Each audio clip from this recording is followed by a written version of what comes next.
welcome to the November forecast. My name is Patricia Panassi and I am an astrologer and business mentor. And I am going to share here today what November is about. And I've been contemplating a lot on how to frame this month, how to talk about it in a way where you don't feel like it's heavy, but honestly it is. So I'm just going to talk about it as it is because it's just a heavy month. Let me just pull up my notes so I make sure I don't forget anything. But yeah, we basically what has been happening this whole year is it revolved a lot around hey Susan, good that you're here all the way from the US. Awesome. You're up early, by the way. So the backdrop of everything that's happening this year is the square between Saturn and Uranus, which is basically the challenges,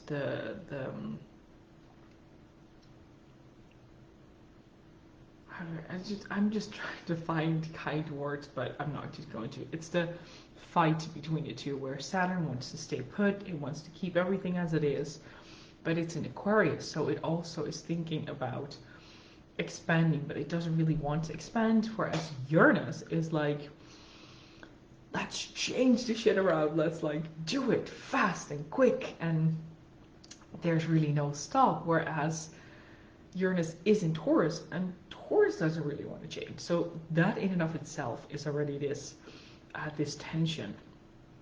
Both of them are in fixed signs, and fixed signs are usually quite stubborn. So both of them don't want to give up on their beliefs and what they want. So that's really the backdrop of everything that has been happening this whole year. And in December we're going to have the third and final square for this year between Saturn and Uranus, and this time they're speeding up towards each other. So Saturn is direct, Uranus is still in retrograde, and as you can imagine, when two things are speeding up towards each other, that's a little bit more of an intense collision than if one planet hits the other planet in the back. So that's kind of to frame what is going on. I just see my hair is doing this weird stuff. Anyway, earlier when I was trying to put on mascara, I just smeared it all over my eyebrow. So besides the backdrop of the Saturn-Uranus square, we have Scorpio season right now, which in and of itself can already be like a very intense and a time where you feel like you're being tested, and when there's a lot of aggression and fire and confrontation as well. But we also have Mars in Scorpio, which is the planet that it's basically the planet of war, and that can be in a good way because sometimes conflicts need to come to an actual point where it can starts to move forward after an explosion. So we have that, and then we have Mars and Mercury conjoining each other, and then they start to interact with the Saturn and with Uranus. So they're already kind of activating the energy while Saturn and Uranus are already ramping up towards each other, which is happening on December 23rd when it's exact, but they're slow planets, so it takes a while to get there. And then Mercury and Mars are going to aspect first Saturn. They're going to square Saturn, and then they're going to form an opposition with Uranus. And because Scorpio is not the sign who just says like, oh, let's tickle a little bit, let's just see if we can get things moving. No, Scorpio is like, good, you have skeletons in the closet, let's drag them all out. Let's put them all out in the open for everybody to see. And Mars is this very powerful, very active, very, I'm not gonna screw around and beat around the bush. Now I'm just gonna be straight, direct, and Susan said it wants me to take a nap because of the intensity. Actually, I'm advising you to do the opposite, because if we disengage with the intensity, it kind of washes over us, where we kind of get where we feel powerless.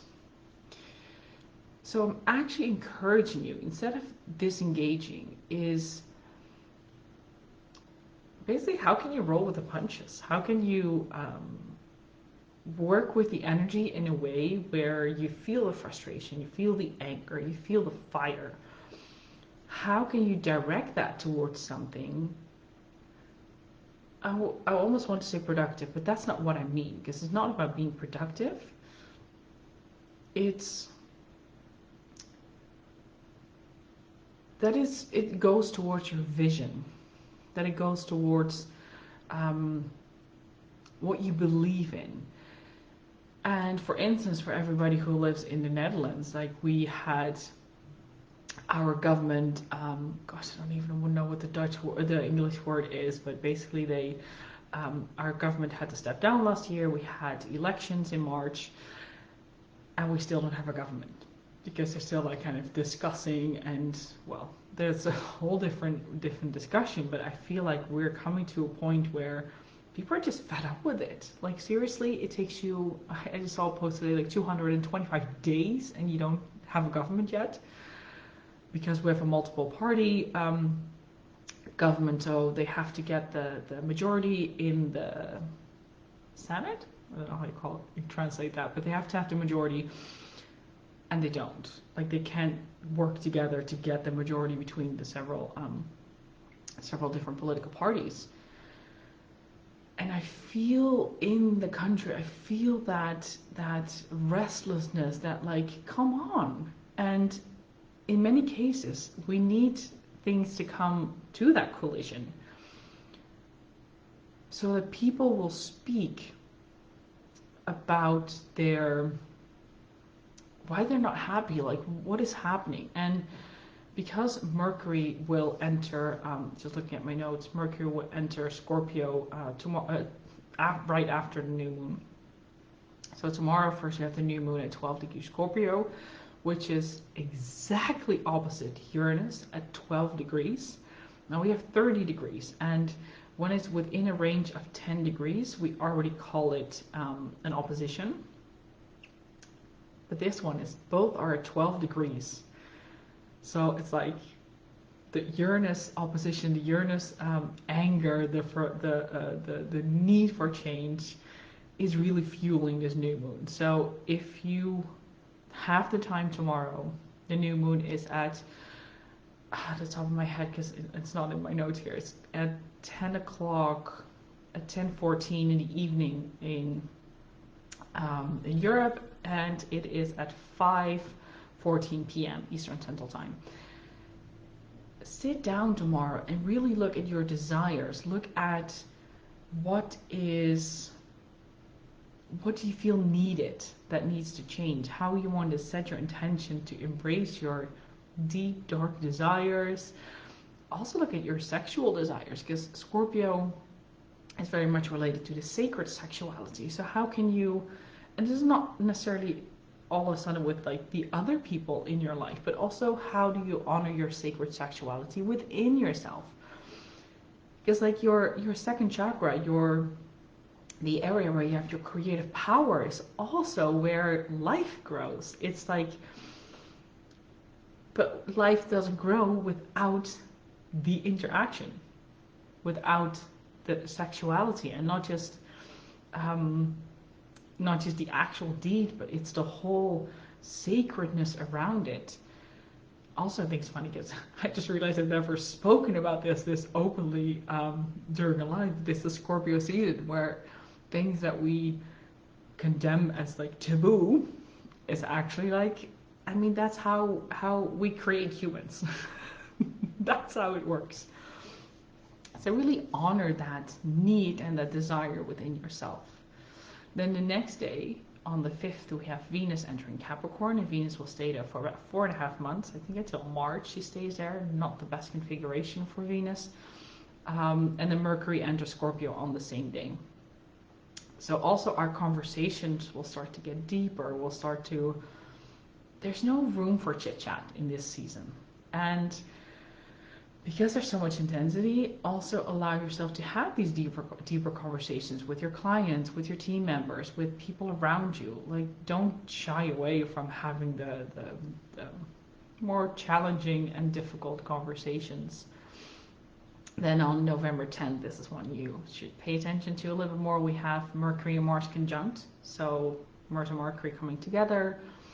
So the way that you speak and the way that you process things is like very direct, very deep, very, don't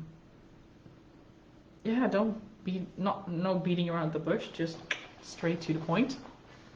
And on that same day, we have Mercury and Mars squaring Saturn. And this is where that fight is starting to take place, because both are in fixed signs. So Mars and Mercury in Scorpio, they don't want to give up. They just want to dig really, really deep until the truth comes out. And then Saturn in Aquarius is like, yeah, no, I'm comfortable where I am. Like, there's no need to dig. There's no need to uproot anything. Let's just stay here. Yeah,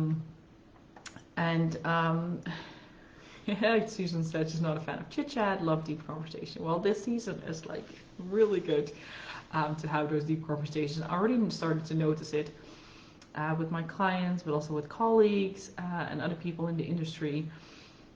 There is this need to really go into the extra layer, to redefine things, to look at things in a different way, and to see like how can we, as a collective, change the things that we are not happy about.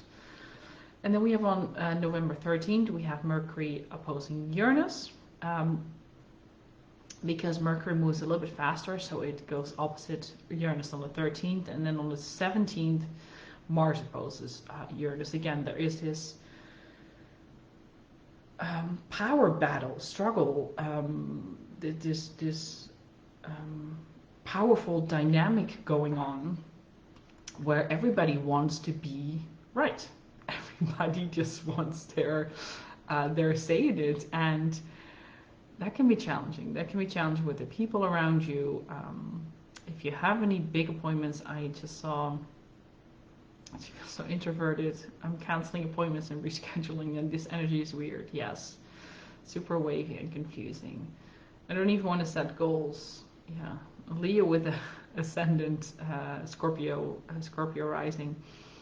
Yeah, so all of this might actually be happening right on top of your ascendant. And every time when there's like an intensity on your ascendant, it can feel very confusing because it's on that flip side between the 12th house, which is the introverted energy, which is the going inwards to, and then we have the first house, which is about your identity, about how you are in the world. So there's this struggle between where does this fit in, where do I fit in, how does this transformation is going to occur. And because Scorpio energy is transformation, and I actually just wrote today about how we are in a pressure cooker, and that is going to help us to, sometimes we just need to blow the lid off to actually be able to start transforming things. Because if we keep it in the pot, if we kind of to like try to like push it down and like no, stay there,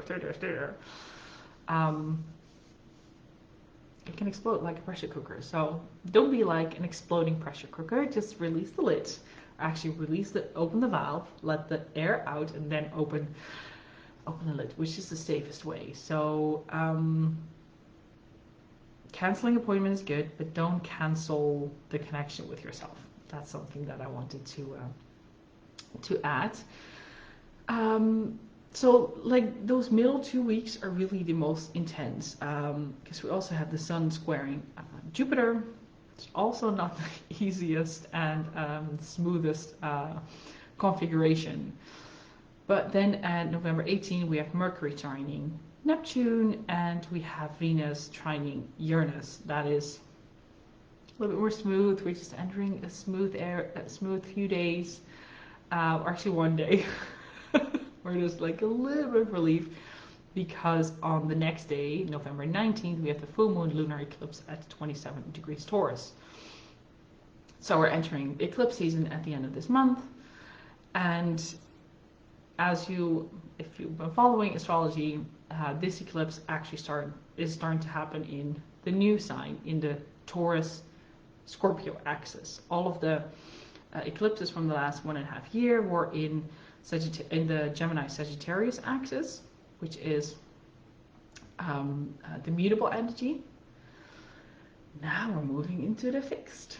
So we have the Taurus Scorpio axis. We have one more solar eclipse at the beginning of December, and that will be the last eclipse that we have in the Gemini Sagittarius axis, and we're now moving to the Taurus Scorpio axis. So anybody who has like a lot of fixed energy, so the fixed signs are Taurus, Leo, Scorpio, and Aquarius. Those are the 4 signs that are fixed.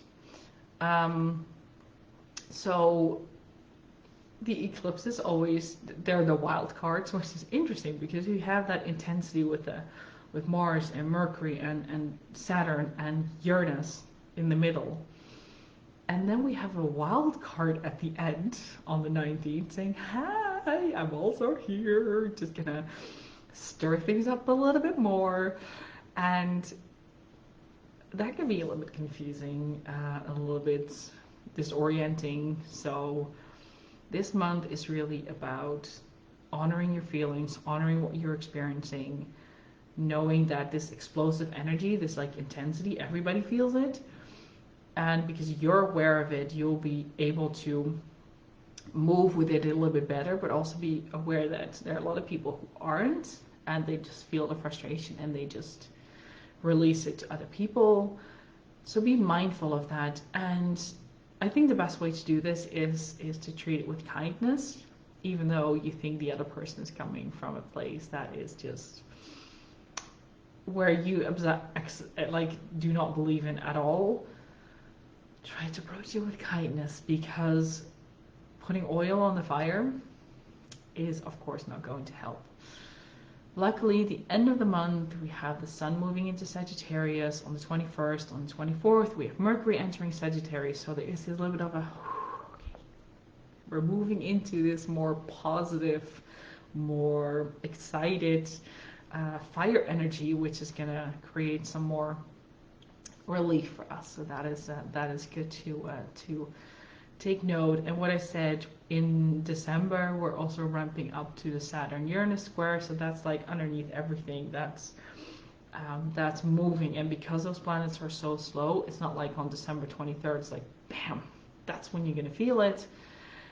It's really stretched out through, we are really in that energy already right now. And yeah, it's intense. Like, I don't know what other word to put to it. And intense doesn't necessarily mean something bad. But this is what it is. Just, I would say, buckle up, because we're in for a ride. But yeah, I know we all can get through it, especially if you are in tune with what is happening. Notice things that come up for yourself, especially on the new moon tomorrow. Make sure to journal, to set your intentions. And maybe your intentions will only be to be present for the next few weeks, or to allow the anger, the frustration, the discomfort to move through you, and not necessarily having to engage with it right away, but let it, like I said, let it move you. Because Scorpio, even though it's so intense, it is a water sign. So let the water, let the waves like wash over you. And let it go through you, because the more you try to push it away, it actually stays in your body, it stays in you. And by letting the energy move through you, you actually be able to transform it. And that's the energy of Scorpio. It transforms it. Once Scorpio touches something, it's going to be left completely different. It's like the alchemist of the zodiac. So keep that in mind when you move through some difficult shit this month. And know that you're very much capable of rolling with it. If you're watching the replay, let me know what your insights are. Thank you for Susan and for Deborah to be here and to share your comments and your insights. And if you are curious to see how does this affect me, if you're one of the fixed signs, then the intensity level is going to be moved up a little bit more. What I said, the Taurus, the Leo, the Scorpio, and the Aquarius, then the intensity is going to be dialed up a little bit. If you're curious to see what that means in your business, what it means for your team, how things can run even more smooth, and then you're not, that you don't have to unexpectedly like work with these challenges, because you actually know that these periods are coming and how you can best roll with that. I have one-day retreats available. I have 2 spots left for this year. So if you want to make a plan for next year, reach out to me and let's have a chat and see what it looks like for you and for your business. And yes, I just want to say, my loves, just stay calm, stay present, let the anger and the frustration move through you, and yeah, just allow yourself to move with it and to be okay. Deborah is sharing about something that happened, about her personal opinions about things. Oh, it's beautiful. She stayed calm and spoke about it afterwards. And a great conversation. Yes, we don't have to convince each other of exactly what we feel and how we deal with things, but it's just seeing the perspective and seeing how other people think, and then also distancing ourselves when people get too emotional or too emotionally invested.